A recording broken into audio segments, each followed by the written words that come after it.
There's a line I try to live by. If you don't stand for something, you'll fall for anything. Folks, free speech is one of the most fundamental things we stand for. Without it, we're done as a country. Today, I want to talk about a recent free speech controversy involving comedian Jimmy Kimmel and connect it to a story from my own life, a story told in my book, En route to the Sunrise Saloon. We're going to go over why free speech matters and why standing up, whether on a stage or in your own neighborhood, is so important. ABC taking Jimmy Kimmel off the air indefinitely after making these comments about the aftermath of conservative commentator Charlie Kirk's murder.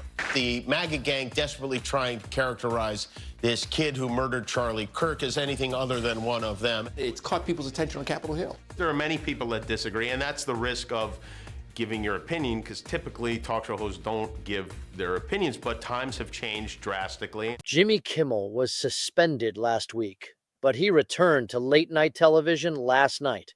He used his comeback monologue to defend political satire against what he called bullying Disney. Breaking news on Jimmy Kimmel.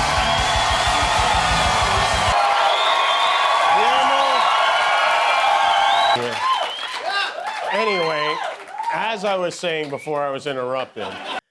Now, I don't have to tell you how nuts that is in a country that values free speech as much as we do. As an American, I'm proud that Kimmel received support from some strange corners, not just fellow late-night hosts and Hollywood stars, but Republican senators like Mitch McConnell and Ted Cruz.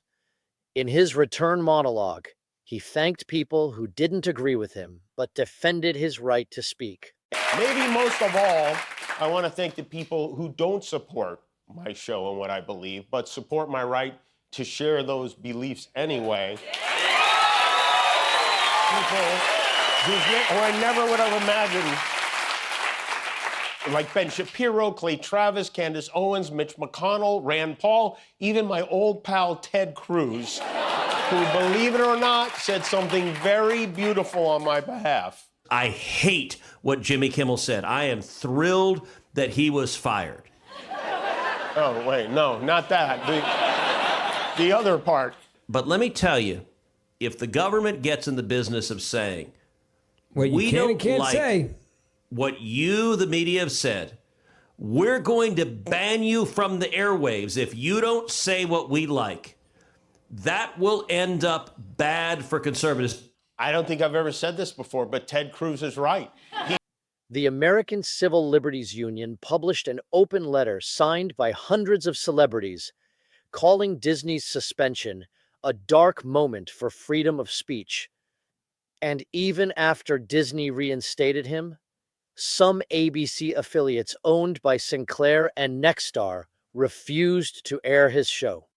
Look, Kimmel's situation isn't really about political views. It's about whether we allow government pressure or corporate fear to dictate what we as Americans can say. As Kimmel himself noted, the point isn't how important his show is. It's that we live in a country where shows like his can exist. That brings me to a story from my book. In the 1970s, I lived in Dorchester's Ronan Park neighborhood. The park was a mess. Graffiti, overgrown grass, trash everywhere. It made people feel like nobody cared. So I rented a sandblaster, donned a protective suit, and removed every tag myself. I bought a lawnmower and cut the grass. Neighbors brought me dollar bills and thank you notes. The mayor threatened to arrest me if I didn't stop. My response was essentially, I'll stop when you start doing your job. Eventually, City Hall relented. They started maintaining the park. I put away my mower. We created the community we wanted because we weren't afraid to act. That act of defiance was, in its own way, an exercise in free speech. I wasn't writing op-eds. I was using my time and labor to make a statement. Our neighborhood deserves better. And I didn't back down when the powers that be tried to silence me. Like Kimmel, I discovered that if you persevere, sometimes even your critics will end up supporting the principle you're fighting for. Whether you're a comedian on television or a guy with a lawnmower in a neglected park, free speech gives you the ability to challenge authority. Kimmel's monologue and my sandblasting might seem worlds apart, but both are about the same issue. When Disney suspended Kimmel, it wasn't just about his joke, it was about caving to political pressure. The fact that conservatives and liberals alike defended his right to speak shows that freedom of expression is very strong in America. In a free and functioning democracy like ours, speech isn't free only when we agree with it. It's especially important when we don't. The moment we accept that the government should silence a comedian because of a joke, we set an awful precedent that can be turned against anyone. Both Lenny Bruce and George Carlin were arrested for their comedy. Today, we view them as heroes of free expression.